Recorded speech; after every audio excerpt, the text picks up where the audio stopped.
ওকে। হ্যাঁ, ঠিক আছে।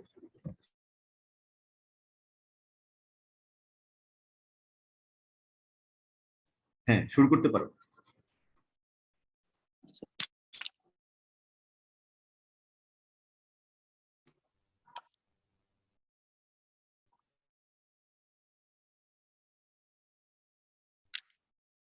স্টাডি অফ মেটাবলিক পাথর, অর্থাৎ আমরা যে মেটাবলিক ইঞ্জিনিয়ারিং বা হচ্ছে কোনো একটা মাইক্রো অর্গানিজম সেলের ভিতরে যে আমাদের কেমিক্যাল রিয়েকশন গুলো হচ্ছে, তো এই জিনিসগুলা আমরা বলে থাকি হচ্ছে মেটাবলিক পাথর।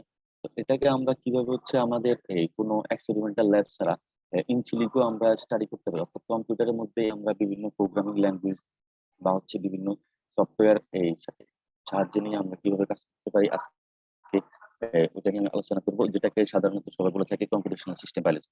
কম্পিটিশনাল সিস্টেম বায়োলজিতে অনেক কিছু করা যায়, যেমন হচ্ছে এসএনপি করা যায়, যেটাকে আমরা বলি হচ্ছে সিঙ্গেল নিউক্লিওটাইড পলিমরফিজম, যেটাকে আবার অনেকে জিন মিউটেশন বলে থাকে বা জিন ডিলেশন করতে পারে। তো এরকম অনেক কিছু করা যায়। আজকে আমি স্পেসিফিক যেটা নিয়ে আলোচনা করবো ওটাকে আমরা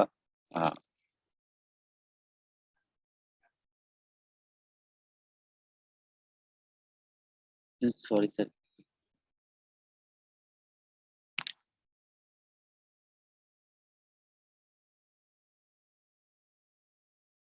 আজকে আমরা যেটা নিয়ে আলোচনা করবো এটা হচ্ছে ফ্লাক্স ব্যালেন্স অ্যানালাইসিস, যেটাকে আমরা এফবিএ বলে থাকি।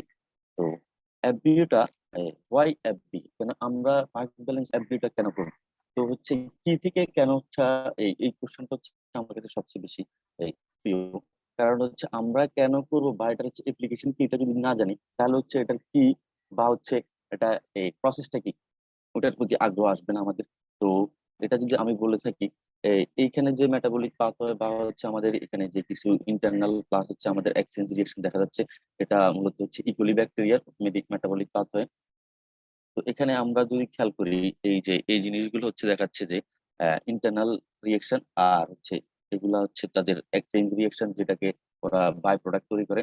তো আমরা যদি এখান থেকে যে কোনো ধরনের বাই প্রোডাক্ট গুলা মানে হচ্ছে রেডি করতে চাই, বা হচ্ছে যেমন এখানে বলছে ফোলিক থ্রি হাইড্রোক্সি বিউটারেট বা ইথানল বা এসিটেট, এদেরকে আমরা বের করে নিতে চাই আমাদের ডেইলি ইউজ বা হচ্ছে সাইন্টিফিক কমিউনিটিতে। যদি কোনো বায়োপলিউশন ইউজ করতে চাই তাহলে তাদের কি হাইস্ট একটা প্রোডাক্ট দরকার, মানে হাইস্ট ইয়েল দরকার। তো এই যে তাদের পুরো প্রসেস যে মেটাবলিক পাথওয়ে, এই মেটাবলিক পাথওয়ে থেকে তাদের যে ইয়েলটা এটা কিভাবে ম্যাক্সিমাইজ করা যায় বা হচ্ছে তাদের প্রোডাকশনটা কিভাবে বাড়ানো যায়, এটা বলে দিবে কে, এটা বলে দিবে হচ্ছে এফবি। অর্থাৎ আমরা এফবিও অ্যানালাইসিস করে বলতে পারবো যে তাদের কোন কোন নিয়ামক বা হচ্ছে কোন কোন এনজাইম বা তাদের ভিতরে যে রিয়েকশন যে রেট, এটা কি রূপে পরিবর্তন করলে আমরা ইথানল বা হচ্ছে এসিডেট যে কোনো একটাকে আমরা যদি টার্গেট হিসেবে ধরে নিই, ওটাকে আমরা কতটুকু আমরা বাড়াতে পারবো, প্লাস হচ্ছে কিরকম চেঞ্জ করলে আমরা কতটুকু পাবো, এটা বলে দিবে হচ্ছে এফবিএ প্লাস ব্যালেন্স অ্যানালাইসিস। তাহলে হচ্ছে এখন আমরা চলে যাই, যেহেতু আমরা বুঝতে পারলাম এটা আমাদের কি, কেন করব আমরা, যে তাদের একটা বায়োলজিক্যাল সিস্টেম থেকে আমরা কোন একটা প্রোডাক্ট বের করার জন্য হাই স্কেল বের করার জন্য আমরা অ্যানালাইসিস করি, মানে ইনসিলিকো স্টাডি করে কোনো ধরনের এক্সপেরিমেন্টাল ল্যাবে না গিয়ে আমরা আগে থেকে বলে দিতে পারবো হচ্ছে হ্যাঁ আমরা এটা এই রেশিও আমরা ফলো করলে হচ্ছে আমরা এটা হচ্ছে আমাদের হাইস্ট আমরা প্রোডাক্ট পাবো। তাহলে হচ্ছে হোয়াট ইজ এফবিএ। তো এটা যদি বলতে চাই আমরা প্রথমে বলতে হবে যে প্লাক্স ব্যালেন্স যে অ্যানালাইসিস, ওটা আমরা এই শব্দটা থেকে প্লাক্স যে শব্দটা এটার সাথে আমরা খুবই পরিচিত, আমরা ফিজিক্সে পড়ছি বা হচ্ছে অনেকেই কেমিস্ট্রি ব্যাকগ্রাউন্ড যারা তারা পড়ছে। অর্থাৎ কোনো একটা সার্ফেসের মধ্যে দিয়ে যখন কোনো একটা সাবস্টেন্স বা হচ্ছে মলিকুল কি করে মুভমেন্ট করে, ট্রাভেল করে, পাস হয়, তখন তাদের মধ্যে যে একটা ইফোর্ট হয়, ফোর্স হয়, ওটাকে আমরা সাধারণত বলেছি ফ্লাক্স।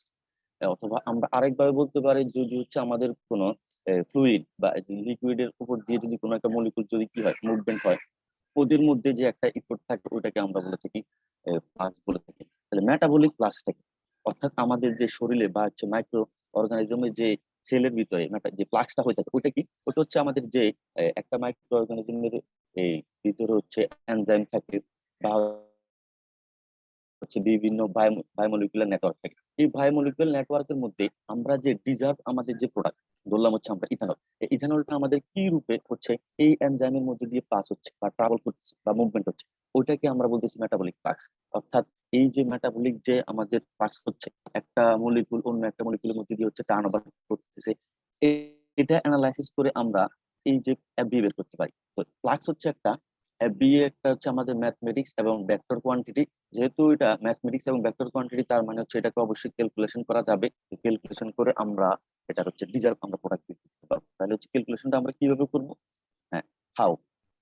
প্রথম হচ্ছে আমি যে ফিগারটা দেখাছিলাম সেকেন্ড স্লাইডে, যে আমাদের যে মেটাবলিক পাথওয়ে রিঅ্যাকশন, তো প্রথম হচ্ছে আমাদের জানতে হবে আমরা যেই সেল নিয়ে কাজ করতেছি বা যেই মাইক্রো অর্গানিজম নিয়ে কাজ করতেছি তাদের ভিতরে কোন কোন রিঅ্যাকশন হয় এগুলো আমাদের জানতে হবে। আমরা লিটারেচার রিভিউ করে বা হচ্ছে আমরা লিটারেচার রিভিউ বা আর্টিকেল অথবা সায়েন্টিফিক কমিউনিটি যারা ইয়াগুলা পেপার গুলো পাবলিশ করে ওইখান থেকে আমাদের বের করতে হবে তাদের মধ্যে কি রিঅ্যাকশন। এরপর হচ্ছে এই রিঅ্যাকশন গুলোকে আমরা কনভার্ট করতে হবে হচ্ছে আমাদের স্টকিওমেট্রিক ম্যাট্রিক্স বা যেটাকে স্পার্স ম্যাট্রিক্স বলে। অর্থাৎ you have to good knowledge about matrix if you want to do FBA. FBA করার জন্য তাহলে আমাদের ম্যাট্রিক্স জানতে হবে, যেটাকে আমরা বলতেছি স্টিওমেট্রিক্স। এই যে রিঅ্যাকশন গুলা এগুলোকে আমরা এই ম্যাট্রিক্সে আমরা কনভার্ট করব। তারপরে হচ্ছে আমাদের এই যে রিঅ্যাকশন গুলো আছে রিঅ্যাকশন গুলোকে তাদের হচ্ছে রিভার্সিবল ইরিভার্সিবল অনুসারে আমরা তাদেরকে সাজাবো, যেটাকে আমরা বলতেছি রিঅ্যাকশন নেটওয়ার্ক। তারপরে হচ্ছে আমরা এটাকে যখন হচ্ছে আমরা বিভিন্ন প্রোগ্রামিং ল্যাঙ্গুয়েজ সাধারণত ম্যাটল্যাব ইউজ করে থাকি এখন পর্যন্ত। ম্যাটল্যাব ছাড়াও কিছু টুলস বক্স আছে, ওইখানেও আমরা এই যে অ্যানালাইসিসটা করতে পারি। তো এই তিনটা জিনিস করার পরে যখন হচ্ছে আমরা ম্যাটল্যাবে আমরা তাদেরকে কিছু আরো প্রি প্রসেস আছে যেটা হয়তো মানে ভবিষ্যতে কখনো সুযোগ হলে বলবো, প্রোগ্রামিং নিয়ে করলে তখন হচ্ছে ওরা বিভিন্ন সলিউশন সেট দেয়। অর্থাৎ হচ্ছে আমরা যে ডিজার্ভ যে আমাদের প্রোডাক্টটা চাচ্ছি, বললাম ইথানল অথবা এসিটেট, এটা হচ্ছে আমরা কি পরিমাণে আমরা ওরা কি পরিমাণ হচ্ছে ভিতরের যে আমাদের এনজাইম গুলো আছে কি রূপে চেঞ্জ করলে আমরা হাইস্ট ইয়েটা পাবো, প্রোডাক্টটা পাবো, ম্যাক্সিমাইজ প্রোডাক্টটা পাবো, এটা বলে দিব হচ্ছে আমাদের সলিউশন সেট থেকে। ওরা প্রায় হচ্ছে 2 থেকে 3টা হচ্ছে সলিউশন সেট ওরা বলবে। ওইখান থেকে আমরা এই ইজিলি আমরা কয়েকটা ফলো করলে আমরা বুঝতে পারবো যে হচ্ছে আমাদের যে কোন পাথওয়ে অথবা হচ্ছে কোন প্রসেসটা ফলো করলে হচ্ছে আমাদের হাইস্ট আমরা ডিজার্ভ আমাদের প্রোডাক্টটা পাবো। এছাড়াও হচ্ছে এফবিইউ থেকে আমরা নিউ পাথওয়ে বের করতে পারি। অর্থাৎ হচ্ছে এখন পর্যন্ত আবিষ্কৃত হয়নি এরকম মেটাবলিক পাথওয়ে হচ্ছে আমরা এফবিইউ থেকে অ্যানালাইসিস করতে পারি। এটা হচ্ছে এফবিইউ এর কাজ।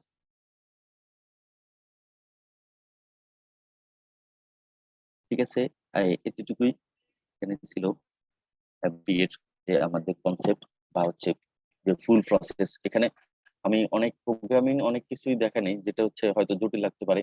যদি কারো ইচ্ছে থাকে তাহলে হচ্ছে পরে বা আমি পরের কোনো সেশনে দেখাবো। ঠিক আছে, এফবি এর ফুল প্রসেস এতটুকুই, খুবই ইজি জিনিস। জাস্ট হচ্ছে ম্যাটল্যাবের প্রতি কারো যদি বেসিকটা জানা থাকে তাহলে হচ্ছে করা যাবে। বা হচ্ছে এখন টুল বক্স আছে যেটাকে কোবরা টুল বক্স বলে, এই কোবরা টুল বক্স দিয়ে হচ্ছে আমরা এই এই এফবি অ্যানালাইসিসটা করতে পারি। ঠিক আছে, ধন্যবাদ স্যার। ভাই স্টোচিওমেট্রিক্স এটা আসলে কিভাবে করে? এটা হচ্ছে যেমন হচ্ছে আমাদের যে এখানে এই যে এই আমরা যদি এই রিঅ্যাকশনটা ফলো করি, জাস্ট হচ্ছে এই রিঅ্যাকশন। আচ্ছা, এটাকে আমি একটু বড় করি। যেমন হচ্ছে এখানে গ্লিসারল থেকে হচ্ছে পিএপি এদিকে যাচ্ছে, ঠিক আছে। অর্থাৎ আমাদের এখানে ইউনিক প্রোডাক্ট হচ্ছে গ্লিসারল আর হচ্ছে প্যাপ। আর এখানে যে এনজাইম হিসেবে কাজ করতেছে এটাকে আমরা বলতেছি এনএডি অথবা এনএডিএস। তাহলে আমরা এই স্টকিওমেট্রিক যে ম্যাট্রিক্সটা এটাকে আমরা এম ক্রস আর, এম হচ্ছে এখানে ইউনিক কম্পাউন্ড আর আর হচ্ছে এখানে যে রিঅ্যাকশন গুলো হচ্ছে এটা। তো এম ক্রস আর অনুসারে অর্থাৎ এম কে আমরা রোতে রাখবো আর কে হচ্ছে আমরা কলামে রাখবো। কলামে রেখে হচ্ছে আমাদের এই স্টোমেট্রিক্স এটা হয়ে যাবে। তাহলে এটা কি ম্যানুয়ালি করতে হবে আমাদের? হ্যাঁ হ্যাঁ, এটা অবশ্যই ম্যানুয়ালি করতে হবে এক্সেলে। এক্সেল শিট থেকে ওইটা হচ্ছে পরে ইনপুট করতে হবে হচ্ছে ম্যাটল্যাব যে প্রোগ্রামিং যে ইয়ে আছে টুল বক্স আছে ওইখানে এটা ইনপুট করতে হবে। এই জিনিসটা হচ্ছে এটাই মেইন জিনিস এবং এটাই এটার পুরো প্রসেস। এখানে ভুল হলে সব ভুল। এখানে যদি আমরা নিখুঁত ভাবে করতে পারি তাহলে আমাদের সব ঠিক হবে।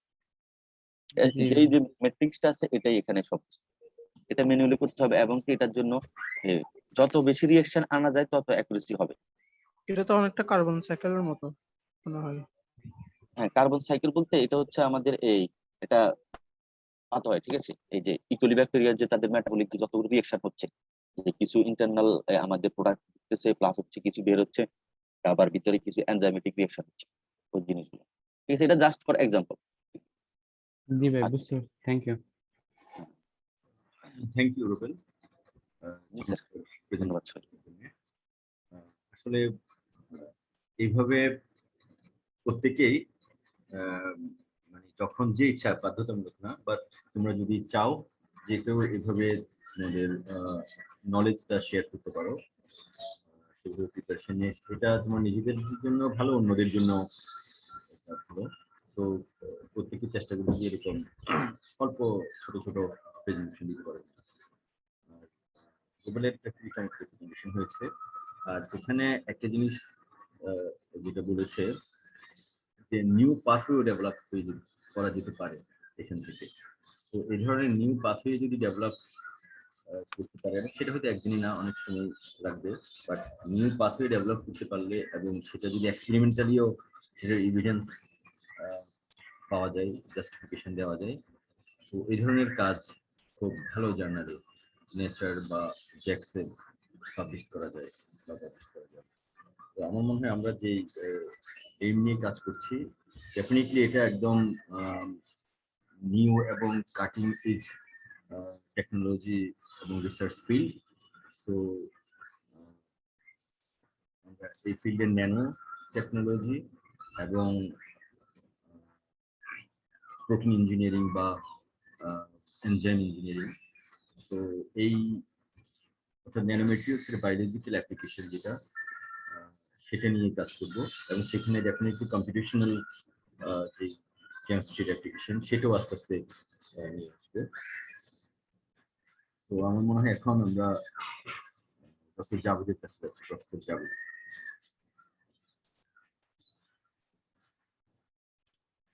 থ্যাংক ইউ ফয়সাল ভাই। রুবেলকে অনেক ধন্যবাদ। রুবেল, তুমি যে টপিকটা এখানে প্রেজেন্ট করলা সেটা আসলে আমরাও কাজ করি, বিশেষ করে মেটাবলিক ফ্লাক্স ডিটারমিনেশন। তো তুমি যেহেতু এই ফিল্ডে বা এই টপিকে অলরেডি কাজ করছো বা আইডিয়া আছে, তুমি চাইলে কিছু পাথওয়ে যদি ডেভেলপ করা যায় কিছু সাবস্ট্রেট থেকে, যেমন রিসেন্টলি নেচার কমিউনিকেশনে একটা পেপার পাবলিশ হয়েছে, সেটা হচ্ছে গ্লিসারল থেকে সাধারণত রিডাকটিভ ফেজ যেটা, সেখান থেকে আমরা এতদিন হয়তো 2টা কি 3টা প্রোডাক্ট ম্যানুফ্যাকচার করতে পারতাম বা বায়োক্যাটালাইসিসের মাধ্যমে, কিন্তু রিসেন্টলি তারা কয়েকটা আনন্যাচারাল অ্যামিনো অ্যাসিড যেটা মানে পটেনশিয়াল সাপ্লিমেন্ট হিসেবে ইউজ করা যাবে সেই ধরনের প্রোডাক্ট তারা বের করছে বা বায়ো ম্যানুফ্যাকচার করছে এই পাথওয়ে ডেভেলপমেন্টের মধ্যে দিয়ে। তো তুমি যদি এই ধরনের কোনো পাথওয়ে পাও, সেটা আমরা কিন্তু ল্যাবে এক্সপেরিমেন্টালি ইমপ্লিমেন্ট করতে পারবো এখানে। তো আমার মনে হয় তুমি চাইলে এখনো আমাদের সাথে কাজ করতে পারো। বুঝতে আমার মনে হয় প্রথম হচ্ছে আমরা মানে এখন যে এক্সিস্টেন্ট ইয়েগুলো আছে, পাথওয়ে আছে, ওগুলো নিয়ে ছোট একটা কাজ করে এরপর হচ্ছে কোনো নিউ পাথ হয়ে যাওয়া ভালো। তখন আমরা এক্সিস্টিং পাথওয়ে বলতে আমি যেটা বলতে চাচ্ছি হচ্ছে অলরেডি আছে কিন্তু ওদের ইয়েলটা হচ্ছে খুবই কম, বা হচ্ছে এখন পর্যন্ত প্রোডাকশন ওরকম ইয়ে করতে পারে নাই। নিয়ে আরো অনেক করতেছি।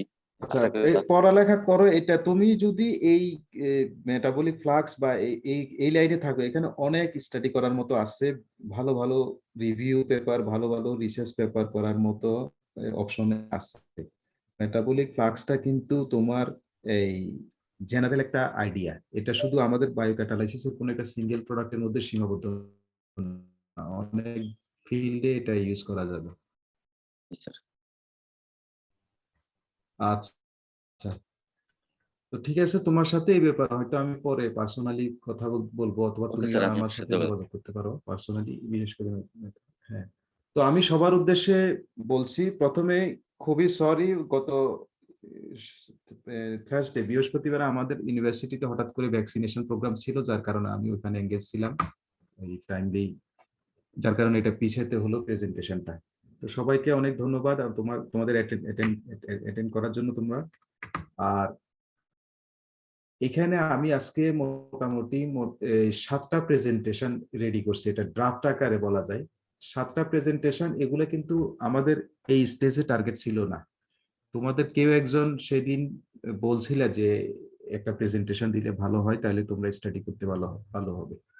কিন্তু আমরা চাইছিলাম এই প্রেজেন্টেশন গুলা হয়তো পরবর্তীতে তোমরা যখন মোটামুটি কিছু জিনিস শিখবে, শিখার পরে আমরা স্টেপ বাই স্টেপ এই প্রেজেন্টেশন গুলা দেব। তো এখানে 7টা প্রেজেন্টেশনের মধ্যে মোটামুটি আমরা যেই টপিক গুলা বা যেই বিষয়গুলো নিয়ে স্টাডি করব বা আমাদের কাজ থাকবে। তো সেখানে সেই বিষয়গুলো আমি এই 7টা প্রেজেন্টেশনে তুলে তুলে আনছি। এখন কথা হচ্ছে তোমাদেরকে যদি আমি সবকিছু এখন বলি, তোমরা এটা ক্যাচ করতে পারবে না, কারণ এখানে অনেকগুলো স্লাইড আছে, আমি জানি না কয়টা আজকে কভার করতে পারবো। তো এখান থেকে তোমরা একটা হয়তো আউটলাইন পাবে যে আমাদের স্টাডিটা কেমন হবে বা কি কি স্টাডি করতে হবে। আমি তোমাদেরকে স্লাইডগুলো শেয়ার করব, যার কারণে তোমরা যদি এই কোনো টপিক না বুঝো বা তোমাদের যদি ফার্দার স্টাডি করতে ইচ্ছা হয়, তাহলে তোমরা ইচ্ছা হয় মানে এই এই লাইনে বা এই টপিক গুলো নিয়ে তোমাদেরকে একটু ফাউন্ডেশন বা বেস অ্যাচিভ করতে হবে। তো সেক্ষেত্রে তোমরা এই স্লাইডের টপিক গুলো অনুযায়ী তোমরা আস্তে আস্তে পড়ালেখা শুরু করতে পারো, যত দ্রুত পারো আয়ত্তে আনতে, তাহলে তোমাদের পেপার বা অন্যান্য বিষয়গুলো পড়তে ইজি হবে। এই টপিকের অনুযায়ী তোমাদের স্টাডি চলবে, এবং সেই সাথে আমরা হয়তো পরবর্তীতে একটা পেপারের যেসব অংশগুলা থাকে, বিশেষ করে একটা রিভিউ পেপার, সেই অংশ বিশেষ প্রত্যেকটা অংশ নিয়ে হয়তো আমরা ইন ডেপথ আলোচনা করব। তো সেই ক্ষেত্রে, এবং ওইটাই ছিল তোমাদের ফার্স্ট লেসন, কিন্তু তোমরা বলাতে আমি এই টপিক গুলা নিয়ে আসলাম আজকে। তো এই প্রেজেন্টেশন গুলো যদি আমাদের শেষ হয়, আমরা এরপরে একটা এই যে কোনো একটা ভালো মানের পেপার ধরে ওই ওই পেপারটার খুঁটিনাটি বিষয়াদি, যেমন একটা অ্যাবস্ট্রাক্ট যদি আমরা চিন্তা করি, তাহলে অ্যাবস্ট্রাক্টে কি কি থাকে, কোথায় কি লিখতে হয় বা কত ওয়ার্ডে লিখতে হয়, এই ধরনের অনেকগুলো বিষয় আছে। তারপরে একটা পেপার পড়ে সেখান থেকে কিভাবে আমাদের এই রিসার্চ গ্যাপ বা এই এমার্জিং যেসব টেকনোলজি গুলো আছে, অথবা কি কি কি বিষয় বা টেকনিক্যাল ইস্যু আমাদের এই পেপার থেকে আমরা এক্সট্রাক্ট করতে পারি, এগুলা সম্পর্কে আমরা ইনডেপথ আলোচনা করবো হয়তো নেক্সট মিটিং এ, যদি আজকে আমরা জাস্ট শেষ করতে পারি আর কি আউটলাইনটা। এখানে আমি হয়তো তোমাদেরকে অত ডিটেলস বলবো না, কারণ ডিটেলস বললে অনেক সময় লাগবে এবং তোমাদের কনসেন্ট্রেশন হয়তো ধরে রাখতে পারবা না। তো প্রথম যে স্লাইডটা, সেটা হচ্ছে যেহেতু আমাদের কাজ হচ্ছে মাইক্রো অর্গানিজম নিয়ে, তো আমরা চেষ্টা করব মাইক্রো অর্গানিজম সম্পর্কে বেসিক যে আইডিয়াটা সেটা নেয়ার জন্য। আমার মনে হয় তোমরা এখানে কেউ কেউ আসো হয়তো জানো, কিন্তু আমি ধরে নিচ্ছি তোমাদের এই ক্ষেত্রে জানাশোনা হয়তো 0 লেভেল। তো আমরা সেইভাবে এখন এই কন্টেন্ট গুলো আলোচনা করব বা প্রেজেন্ট করব।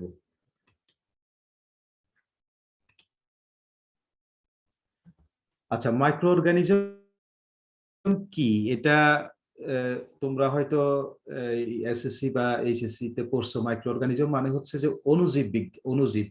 আর মাইক্রো অর্গানিজম যেখানে স্টাডি করা হয় সেটা হচ্ছে মাইক্রোবায়োলজি বা অনুজীব বিজ্ঞান। তো অনুজীব হচ্ছে সোজা কথায় যেটা খালি চোখে দেখা যায় না, মাইক্রোস্কোপের নিয়ে আমাদেরকে দেখতে হয়, সেটাই হচ্ছে মাইক্রো অর্গানিজম বা অনুজীব।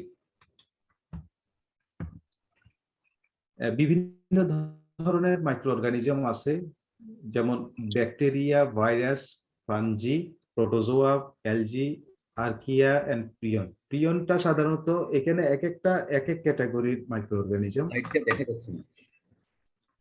হ্যাঁ, লাইট আচ্ছা আচ্ছা।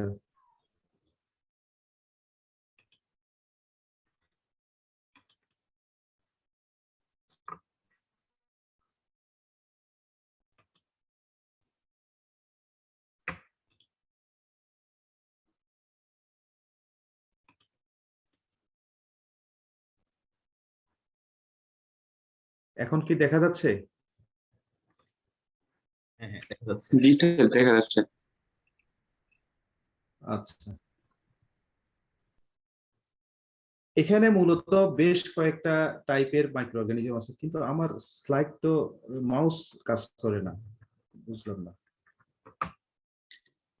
স্যার এটা অন্য একটা মোডে চলে আসছে সম্ভবত, নিচের দিকে। হ্যাঁ হ্যাঁ হ্যাঁ।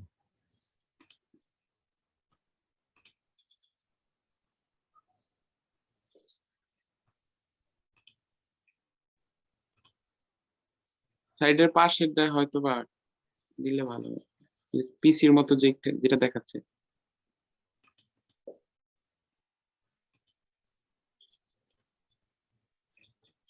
আচ্ছা, আমি একটু বড় স্ক্রিনে নিয়েছি আর কি, ল্যাপটপের সাথে কানেক্ট করে একটা বড় স্ক্রিনে নিতে, এটার কারণে তো প্রবলেম হওয়ার কথা না।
আচ্ছা, দেখা যাচ্ছে এখন?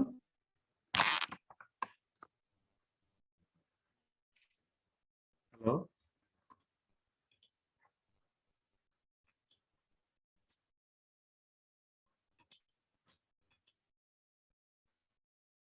স্যার লোডিং হচ্ছে।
আচ্ছা, আমাকে কি শোনা যাচ্ছে নাকি আমি ডিসকানেক্টেড?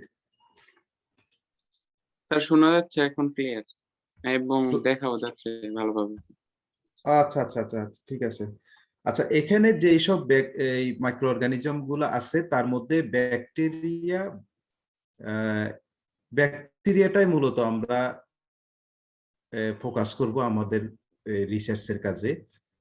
ফাঞ্জির ক্ষেত্রে কিছু সিঙ্গেল সেল মাইক্রো অর্গানিজম বা সিঙ্গেল সেল ফাঞ্জি আছে, যেমন ইস্ট।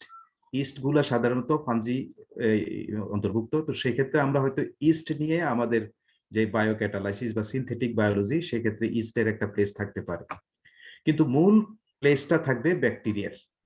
আর ভাইরাসটা হয়তো কখনো দরকার হতে পারে যে ভেক্টর হিসেবে কাজ করার জন্য। আমরা যখন একটা ব্যাকটেরিয়া থেকে একটা জিন নিয়ে আরেকটা ব্যাকটেরিয়ার সেলে ইনসার্ট করব, তখন হয়তো ভাইরাস ভেক্টর হিসেবে কাজ করতে পারে। আর কিছু কিছু এলজি আছে যেগুলা সাধারণত সিঙ্গেল সেল অথবা মাল্টি সেল, কিন্তু বর্তমানে মাইক্রো এলজি একটা বিশেষ অ্যাটেনশন রিসার্চারদের কাছে, সেটা মূলত বায়োমাস হিসেবে। কারণ এই মাইক্রো এলজি থেকে থার্ড জেনারেশনের বায়ো প্রোডাক্ট এবং বায়ো ফিউল তৈরি হয়।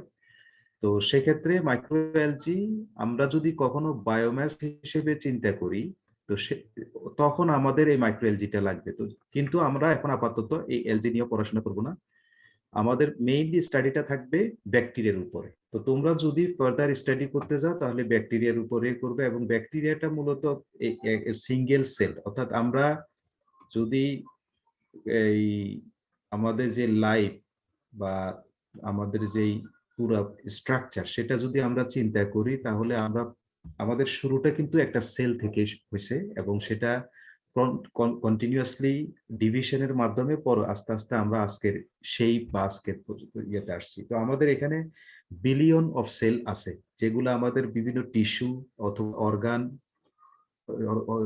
অর্গানের পরবর্তীতে এই কনভার্ট হয়ে আমরা সেইভাবে কাজ করি হিউম্যান বডির ক্ষেত্রে। কিন্তু অন্যান্য ক্ষেত্রে, বিশেষ করে ব্যাকটেরিয়ার ক্ষেত্রে যদি আমি বলি, তাহলে ব্যাকটেরিয়ার ক্ষেত্রে শুধুমাত্র একটা সেলের ভেতরেই সবকিছু সম্পন্ন হয়, এবং এই সেলটা সাধারণত দুই ধরনের হতে পারে, যেটা আমরা পরবর্তীতে আসবো।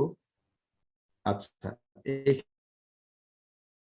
এখানে একটা অ্যাপ্রক্সিমেট ডিভিশনের ইয়েটা দেওয়া হচ্ছে। এখানে মূলত ব্যাকটেরিয়ার যে ডিভিশনটা সেটা হচ্ছে এসেক্সুয়ালি হয় বা বাইনারি ফিশার। বাইনারি ফিশার মানে হচ্ছে একটা সেল থেকে দুইটা হবে, দুইটা থেকে চারটা। তো এইভাবে যদি আমরা জেনারেশন চিন্তা করি, যেমন একটা সেল যদি কল্পনা করি ফার্স্ট জেনারেশনে, 50 জেনারেশনের পরে দেখা যাবে হিউজ পরিমাণ সেল গ্রো আমাদের এনভায়রনমেন্টে বা আমাদের যেখানে আমরা গ্রো করাবো সেখানে থাকবে।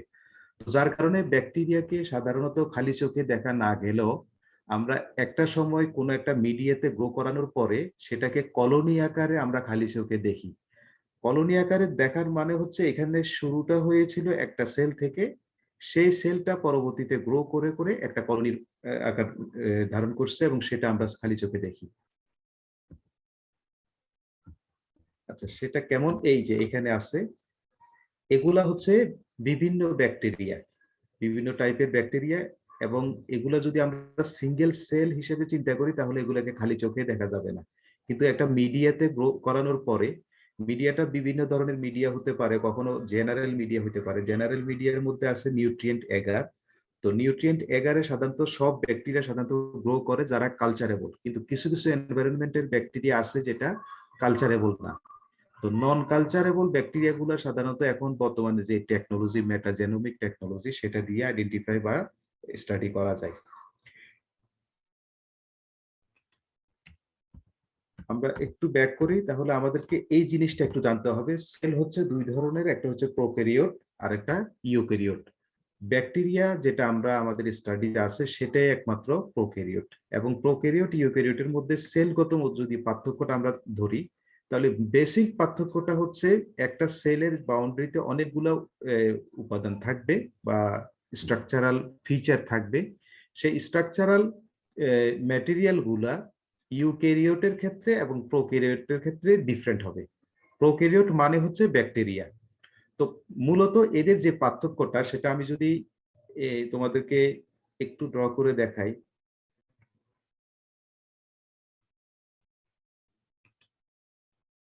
যেমন এটা যদি সেল হয়, ইউক্যারিওটের ক্ষেত্রে সাধারণত বিভিন্ন ধরনের অর্গান থাকে, যেগুলাকে অর্গান না, অর্গানেলস থাকে। তো সেগুলা ইউক্যারিওটের ক্ষেত্রে থাকবে। আর মূল একটা অর্গানেল থাকে, সেটা হচ্ছে নিউক্লিয়াস, এটা সেলের ভেতরে থাকে। এই নিউক্লিয়াসের মধ্যে কিন্তু সব আমরা যেই জিনগত বা যা কিছু স্টাডি করি সেখানে এই জিনটা এই নিউক্লিয়াসের মধ্যেই থাকে। তবে ইউক্যারিওটের ক্ষেত্রে মাইটোকন্ড্রিয়াতেও কিছু থাকতে পারে, তবে মূল জিনিসটা হচ্ছে নিউক্লিয়াসের ভিতরে। এটাকে যদি আমরা নিউক্লিয়াস ধরি, তাহলে এখানে আবার কিছু ইনগ্রেডিয়েন্ট আছে যেটাকে আমরা বলি, যেমন এটা হচ্ছে ক্রোমোজোম, এই ক্রোমোজোমটাই হচ্ছে ডিএনএ। তাহলে একটা নিউক্লিয়াস, এই নিউক্লিয়াসের মোটামুটি চারটা উপাদান আছে। একটা হচ্ছে নিউক্লিয়ার মেমব্রেন, যে বাউন্ডারিটা আমরা দেখছি সেটা হচ্ছে নিউক্লিয়ার মেমব্রেন, এবং এর ভেতরে বিভিন্ন ধরনের স্ট্রাকচার বা তিনটে স্ট্রাকচার থাকে, একটা নিউক্লিয়েড আর একটা নিউক্লিওপ্লাজম। সবচেয়ে দরকারি যে জিনিসটা সেটা হচ্ছে ক্রোমোজোম বা ক্রোমাটিন, অথবা এই ক্রোমাটিনের মধ্যেই মূলত ডিএনএটা থাকে। ডিএনএ যেখানে থাকে সেটাকে আমরা লোকাস বলি, ডিএনএ অথবা জিন যেখানে থাকে। তো এই ক্রোমোজোমের মধ্যেই মূলত লোকাসটা থাকে, আর লোকাসে পাওয়া যায় ডিএনএটা। এখন প্রোক্যারিওট আর ইউক্যারিওটের মধ্যে যে পার্থক্যটা সেটা হচ্ছে যদি প্রোক্যারিওট হয় তাহলে পুরো সেলের মধ্যে এই নিউক্লিয়াসের উপাদানগুলা ডিসপার্স থাকে, মানে সেপারেট থাকে এখানে। কারণ হচ্ছে এদের কোনো নিউক্লিয়ার মেমব্রেনটা নাই। এই যে একটা মেমব্রেন দেখতেছো বাউন্ডারি, এই মেমব্রেনটা এখানে নাই। তো সবচেয়ে বড় বৈশিষ্ট্য হচ্ছে এটাই। প্রোক্যারিওট আর ইউক্যারিওটের মধ্যে যে পার্থক্যটা সেটা হচ্ছে এদের নিউক্লিয়াসের মধ্যে যে মেমব্রেন দ্বারা আবদ্ধ ম্যাটেরিয়ালগুলো সেগুলা ডিসপার্সড অবস্থায় থাকে, যার কারণে ক্রোমোজোম বা ডিএনএ পুরো সেলের সাইটোপ্লাজমের মধ্যে থাকতে পারে। তোমরা সেল সম্পর্কে হয়তো জানো, যেমন সেলের মেইন অংশটা হচ্ছে সাইটোপ্লাজম, আর সাইটোপ্লাজমের মধ্যে কিন্তু এই নিউক্লিয়াস বা মাইটোকন্ড্রিয়া, ক্লোরোপ্লাস্ট অনেকগুলো অর্গান থাকতে পারে। আরেকটা বৈশিষ্ট্য হচ্ছে প্রোক্যারিওটের ক্ষেত্রে এদের রাইবোজোম ছাড়া আর কোনো অর্গানেল থাকে না। যেমন এখানে অনেকগুলো অর্গানেল আছে ইউক্যারিওটে, কিন্তু প্রোক্যারিওটের ক্ষেত্রে শুধুমাত্র রাইবোজোম থাকে আর অন্য কিছুই থাকে না। এই রাইবোজোমটা কেন থাকে বা কি কাজে লাগে সেটা আমরা পরে প্রোটিন সিনথেসিসের সময় বলবো। রাইবোজোমটা মূলত প্রোটিন সিনথেসিসের ক্ষেত্রে লাগে বা হেল্প করে। তাহলে তুমি যখনই কোনো মাইক্রো অর্গানিজম সম্পর্কে স্টাডি করবা তার মধ্যে দুইটা ক্যাটাগরি চলে আসবে, একটা হচ্ছে প্রোক্যারিওট আর ইউক্যারিওট। প্রোক্যারিওট এবং ইউক্যারিওটের মধ্যে মূল পার্থক্যটা হচ্ছে নিউক্লিয়াসের বাউন্ডারি বা নিউক্লিয়ার মেমব্রেন যেটাকে আমরা বলি। এখানে কিছু বৈশিষ্ট্য আছে, তোমরা স্লাইড থেকে পরে পড়ে নিতে পারবা। আর ব্যাকটেরিয়া কিভাবে গ্রো করা যায় এটা আমরা অলরেডি বলছি, যে এখানে একটা সেল থেকে একটা কলোনি হচ্ছে, এবং এটাকে আমরা CFU বলি, কলোনি ফর্মিং ইউনিট। মানে যেখানে ধরে নিচ্ছি এটা কোনো একটা ব্যাকটেরিয়া না, কিন্তু এখানে এই কলোনিটা ফর্ম হয়েছে একটা সেল থেকে বা একটা ব্যাকটেরিয়া থেকে, এই জন্য এটাকে বলা হয় কলোনি ফর্মিং ইউনিট। নিউট্রিয়েন্ট এগার বা এই জেনারেল যে মিডিয়া সেটা ব্যাকটেরিয়ার গ্রো করানোর জন্য ইউজ করি আমরা। তো সেই ক্ষেত্রে যখন একটা ব্যাকটেরিয়া গ্রো করে, সলিড মিডিয়া এবং একটা হচ্ছে লিকুইড মিডিয়া, আমাদের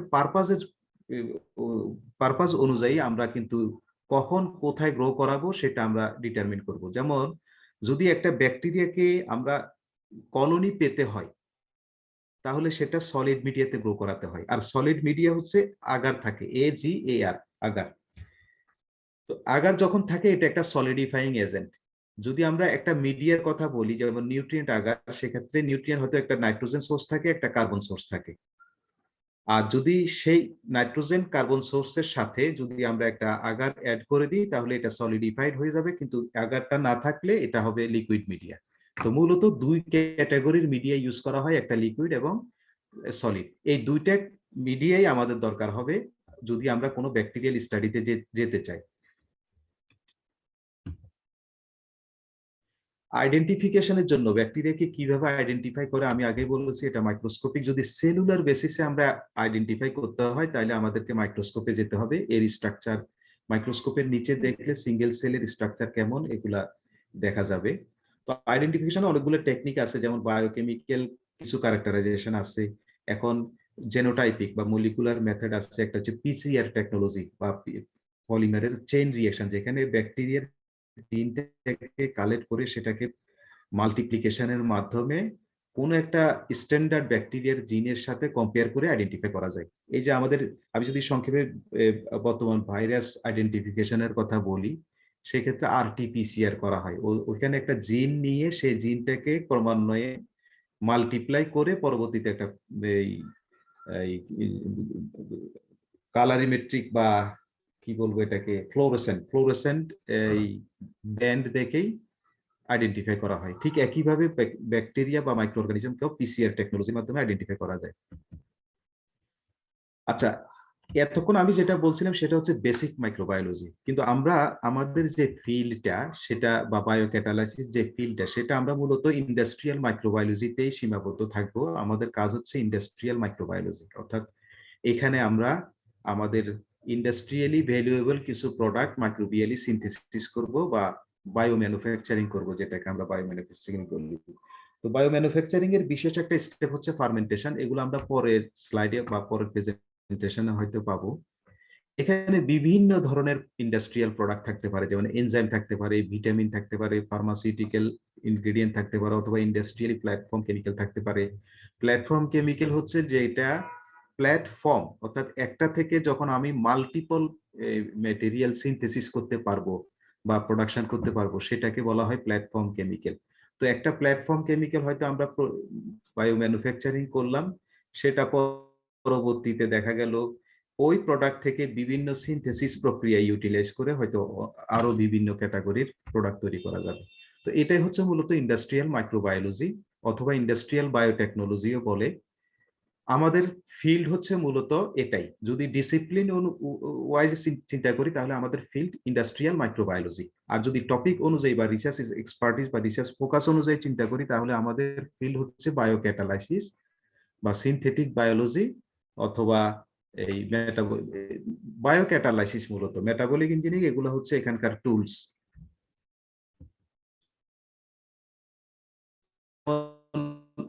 ইন্ডাস্ট্রিয়াল মাইক্রোবায়োলজিতে আমাদের যে বায়োফিউল আছে, বায়োফিউল প্রোডাকশনটাও হতে পারে।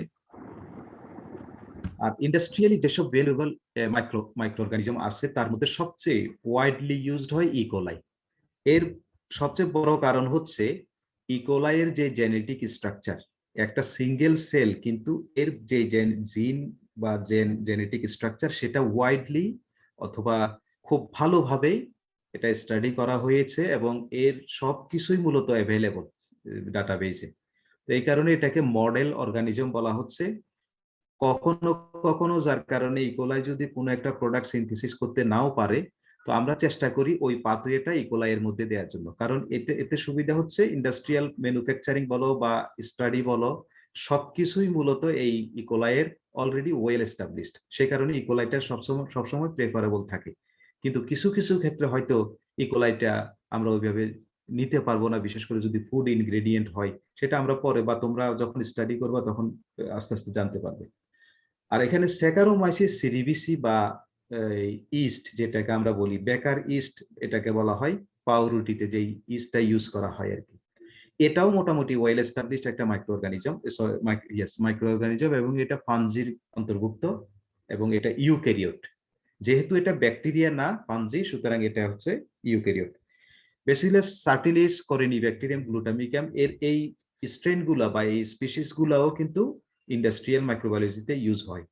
আচ্ছা, এখানে আমি দুইটা ওয়ার্ড ইউজ করছি, সেই এগুলা সম্পর্কে তোমাদের একটু জানার দরকার আছে, লিখতে গেলে তো সমস্যা। আচ্ছা, জেনাস একটা হচ্ছে জেনাস। এখানে যদি আমরা এই ইকোলাইটা চিন্তা করি, এসচেরিসিয়াটা চিন্তা করি, এটা হচ্ছে জেনাস আর এটা হচ্ছে স্পিসিস নেম। পুরাটা যদি আমরা চিন্তা করি তাহলে পুরোটা হচ্ছে স্পিসিস নেম। কিন্তু আমরা যখন ইন্ডাস্ট্রিয়াল মাইক্রোবায়োলজিতে যাব অথবা বায়োক্যাটালাইসিসে যাব, শুধুমাত্র স্পিসিস দিয়ে হয় না। যেমন আমরা যদি কোনো স্ট্রেন ডেভেলপ করি অথবা কোথাও থেকে কোনো একটা ইকোলাই এসচেরিসিয়া কোলাই যদি আইসোলেট করি তাহলে আমরা নাম দিই। যেমন আমি যদি সেটা করি, যেমন ধরো জেড এ দিলাম, তাহলে এই ইকোলাইটা যখন আমি ক্যারেক্টারাইজ করব আমার স্ট্রেন, আমার আইসোলেট ব্যাকটেরিয়াটা যখন ক্যারেক্টারাইজ করে বা আইডেন্টিফাই করে দেখবো যে এটা হ্যাঁ এসচেরিসিয়া কোলাই, কিন্তু যেহেতু এই আমি নিজেই আইসোলেট করলাম সুতরাং এটার নাম হচ্ছে এসচেরিসিয়া কোলাই জেড এ স্ট্রেইন। এটাকে আমরা বলবো স্ট্রেইন। তো আমাদের ইন্ডাস্ট্রিয়াল মাইক্রোবায়োলজিতে মূলত এই স্ট্রেইন কথাটি প্রচলিত থাকবে। ও সব ক্ষেত্রে তোমরা দেখবা শুধুমাত্র স্পিসিস না, সেক্ষেত্রে আরো কিছু নাম্বার বা লেটার এগুলো ইনক্লুড থাকবে। এগুলো হচ্ছে স্ট্রেইনের লক্ষণ বা স্ট্রেইনের সাইন। তাহলে তোমরা এই এই ওয়ার্ডটা একটু মনে রাখবা, strain, S T R A I N, strain.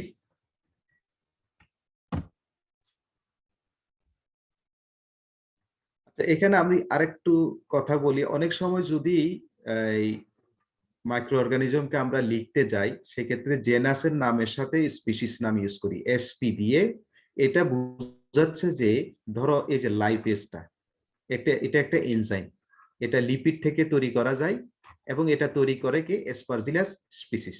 এখন তুমি যদি পুরা স্পিসিস নামটা লিখতে না চাও, সেক্ষেত্রে এসপারজিলাস এসপি স্টপ এটা লিখবে এবং এসপারজিলাস জেনাস এবং স্পিসিস নামটা কিন্তু ইটালিক হবে, কিন্তু এসপি শব্দটা ইটালিক হবে না। এগুলো কিন্তু মেনুস্ক্রিপ্ট যখন তোমরা লিখবে বা তোমরা লেখালেখি করবে এই জিনিসগুলো তোমাদেরকে জানতে হবে। হয়তো আমি যখন এডিট করব তোমাদের মেনুস্ক্রিপ্ট বা তোমাদের রাইটিং, তখন এগুলা আমি লক্ষ্য করব। কিন্তু এখন ইন জেনারেল একটু জেনে রাখো, এসপারজিলাস যখন জেনাসের নাম হবে তখন এটা হবে ইটালিক, আর এসপি এটা হচ্ছে এটার মানে হচ্ছে স্পিসিস। অর্থাৎ এসপি যখন থাকবে শুধু একটা এস পি ফুল স্টপ, তার মানে হচ্ছে এই লাইপেজটা লিপিড থেকে তৈরি করে এসপারজিলাসের কোন একটা স্পিসিস। কিন্তু যদি আমি এখানে এস ডাবল পি দিই, তখন হবে যে এই লাইপেজটা লিপিড থেকে তৈরি করে অ্যাসপারজিলাসের মোর দেন ওয়ান স্পিসিস, তার মানে একাধিক স্পিসিস এই লাইপেজটা তৈরি করতে পারে। তাহলে তোমাদের লেখার ক্ষেত্রেও কিন্তু কিছু টেকনিক মাইক্রো অর্গানিজমের ক্ষেত্রে বা মাইক্রোবায়োলজিতে মনে রাখতে হবে। এগুলা তোমাদেরকে একটু খেয়াল রাখতে হবে, কোথায় এসপিপি দেয়, কোথায় এসপি দেয়, কোথায় স্ট্রেনটা লিখে। স্যার হ্যাঁ, স্যার আমি যদি একদম নির্দিষ্ট স্ট্রেন সহ লিখতে যাই তখন স্যার কিভাবে লিখবো? নির্দিষ্ট স্ট্রেন সহ লিখতে গেলে যেমন অ্যাসিটোব্যাক্টার প্রথম একটা আচ্ছা নিয়ম হচ্ছে, তুমি যখন প্রথম তোমার কোনো রাইটিং এ একটা স্ট্রেনের নাম লিখবা তখন সেটা পুরোটা লিখতে হবে। স্যাকারোমাইসিস সিরিবিসি ফর এক্সাম্পল R2 এটা হচ্ছে একটা স্ট্রেন।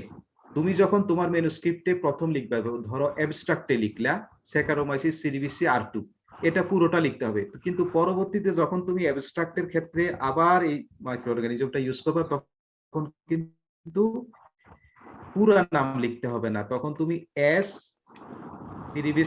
সিরিবিসি কিন্তু থাকবে আর R2 লিখতে পারো। অথবা আরেকটা সিস্টেম হচ্ছে তুমি শুধুমাত্র R2 স্ট্রেন লিখতে পারো, R2 স্ট্রেন। এটা ডিপেন্ড করবে তোমার রাইটিং এর উপরে, তুমি কি ফোকাস করতেছো। ধরো তুমি একটা স্ট্রেন ডেভেলপ করছো, সেই স্ট্রেনটাকে তুমি প্রথমে পরিচয় করিয়ে দেওয়ার পরে শুধুমাত্র তার কোড নাম্বারটা ইউজ করবা, এটা।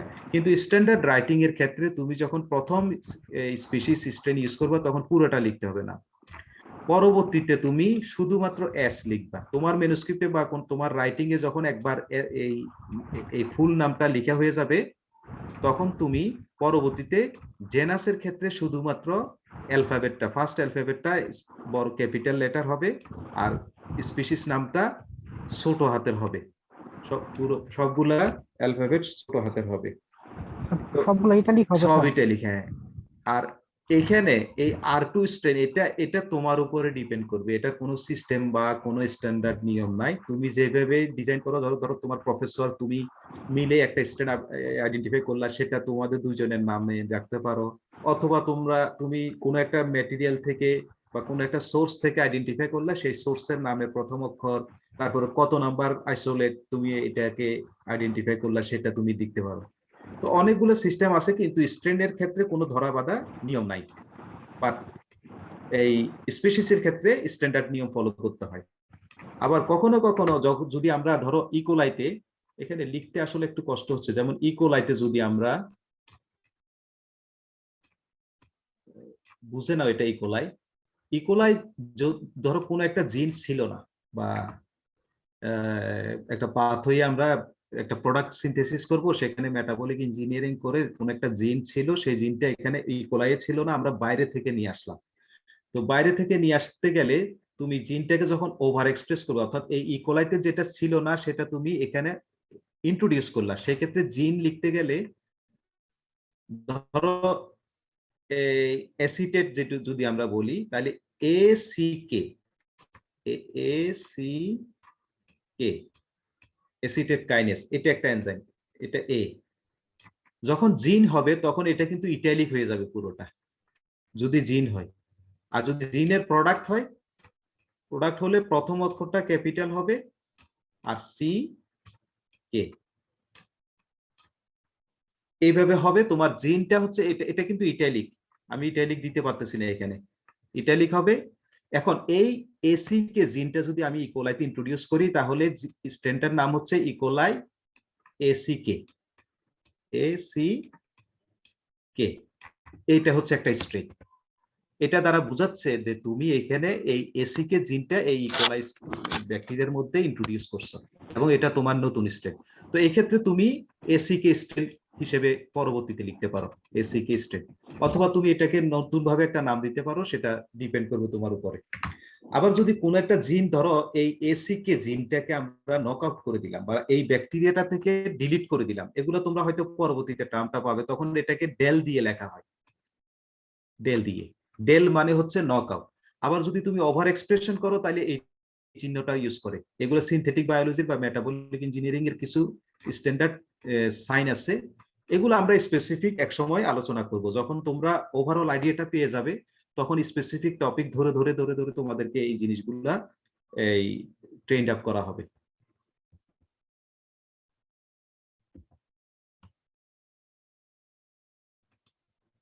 আচ্ছা, এটা ছিল আমার প্রথম প্রেজেন্টেশনটা, এটা সম্ভবত শেষ। আচ্ছা, এখন আমরা আরেকটা প্রেজেন্টেশনে যাই।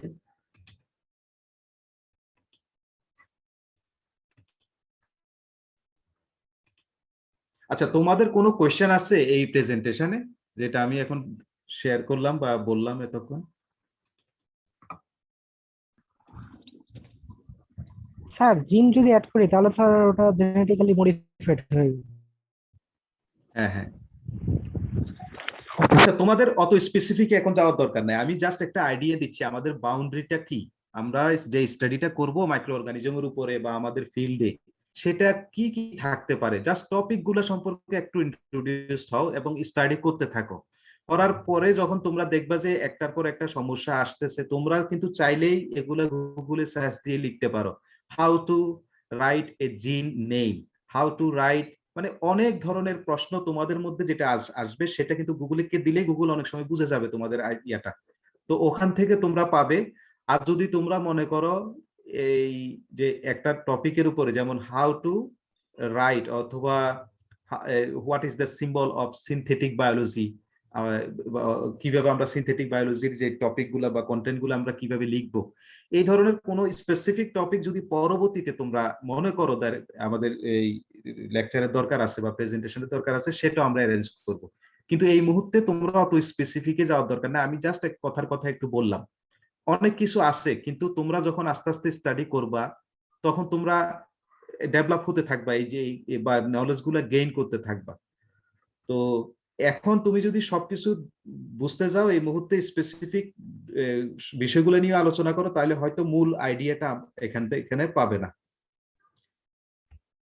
আমাদের মূল টার্গেট হচ্ছে আমরা কি কি স্টাডি করব সেটা। তো মাইক্রো অর্গানিজম সম্পর্কে যেটা আমি বললাম, তোমরা ওই স্লাইডগুলো পাওয়ার পরে তোমরা এটা দেখে দেখে, যেমন আচ্ছা আমি আরেকটা জিনিস বলতে ভুলে গেছি বা ইনক্লুড করি নাই, সেটা হচ্ছে গ্রাম পজিটিভ এবং গ্রাম নেগেটিভ ব্যাকটেরিয়া।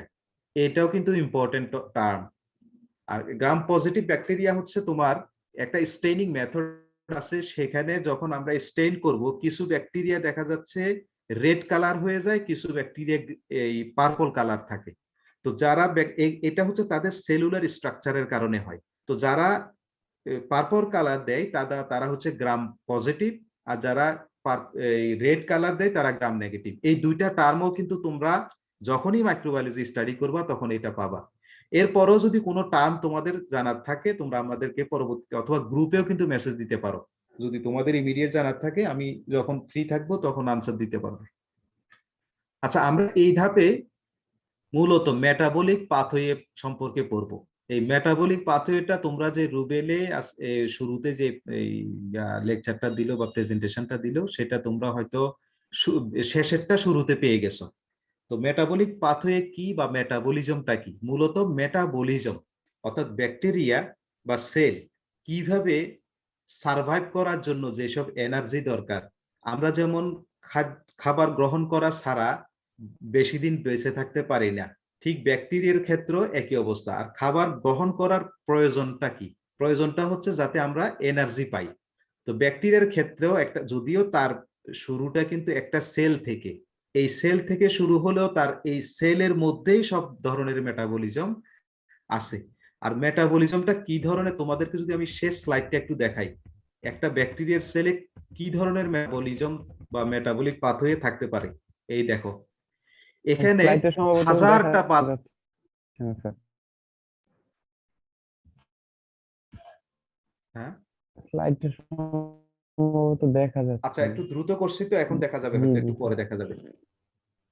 এখন দেখতেছো? দেখলে আমাকে আমাকে একটু বলো। না না, আসে নাই।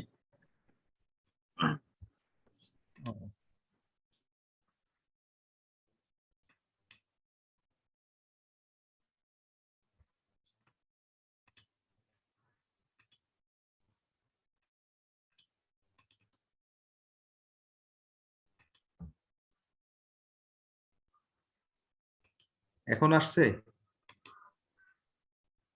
হ্যাঁ, আসছে আসছে।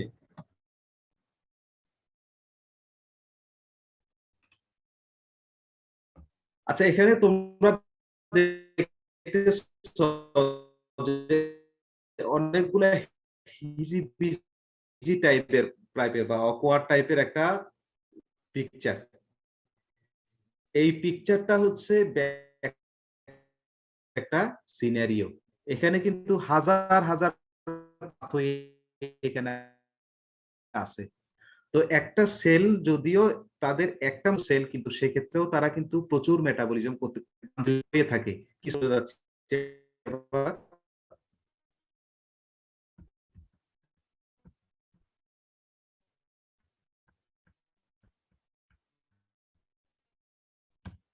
স্লাইডটা দেখা যাচ্ছে? জি স্যার আচ্ছা, এখানে দেখো কিছু টার্ম আছে: metabolic pathway, metabolic engineering system, metabolic engineering, synthetic biology, biocatalysis. আমি যদিও এই স্লাইডে কভার করব মূলত মেটাবলিজম এবং মেটাবলিক পাথওয়ে, কিন্তু এই টার্মগুলোই মূলত আমাদের মূল টার্গেট। যেমন মেটাবলিক পাথওয়ে আমরা জানবো কিভাবে কোন কোন মেটাবলিক পাথওয়ে আমাদের জন্য, আমি একটা প্রোডাক্ট চাই, তো সেক্ষেত্রে মেটাবলিক পাথওয়েটাকে আমরা ইঞ্জিনিয়ারিং করব। ইঞ্জিনিয়ারিং মানে হচ্ছে ধরো কোনো একটা জিন হয়তো আমরা ডিলিট করে দেবো, কোনো একটা জিন হয়তো ইন্ট্রোডিউস করবো, এটাকে বলা হয়, তখন পুরো মেটাবলিক পাথওয়েটা চেঞ্জ হয়ে যাবে। এই মেটাবলিক পাথওয়েটা তখন চেঞ্জ হয়ে যাবে। এই চেঞ্জ কিভাবে হবে? মেটাবলিক ইঞ্জিনিয়ারিং এর মাধ্যমে। তো এইখানে যেহেতু আমরা একটা ইঞ্জিনিয়ারিং করলাম এবং কোথায় করলাম? মেটাবলিক পাথওয়েতে করলাম, সুতরাং এই ক্ষেত্রে এটাকে বলা হচ্ছে মেটাবলিক ইঞ্জিনিয়ারিং। এখন system metabolic engineering almost same.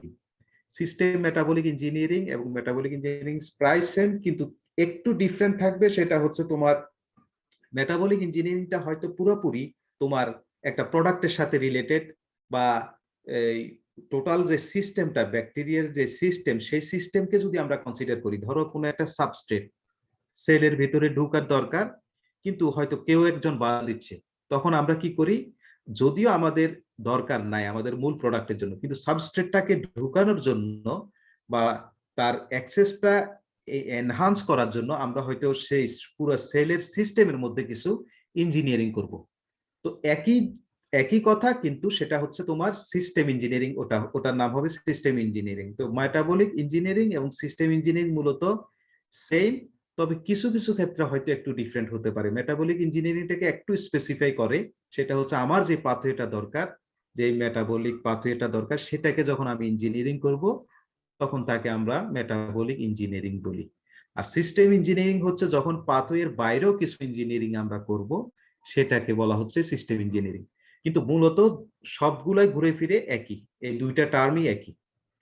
আচ্ছা, সিনথেটিক বায়োলজি হচ্ছে এই যে তিনটা টার্ম এখানে দেখছো, এই তিনটা টার্মকে ইউটিলাইজ করে যখন একটা প্রোডাক্ট তৈরি করব, সেটাকে বলা হচ্ছে সিনথেটিক বায়োলজি।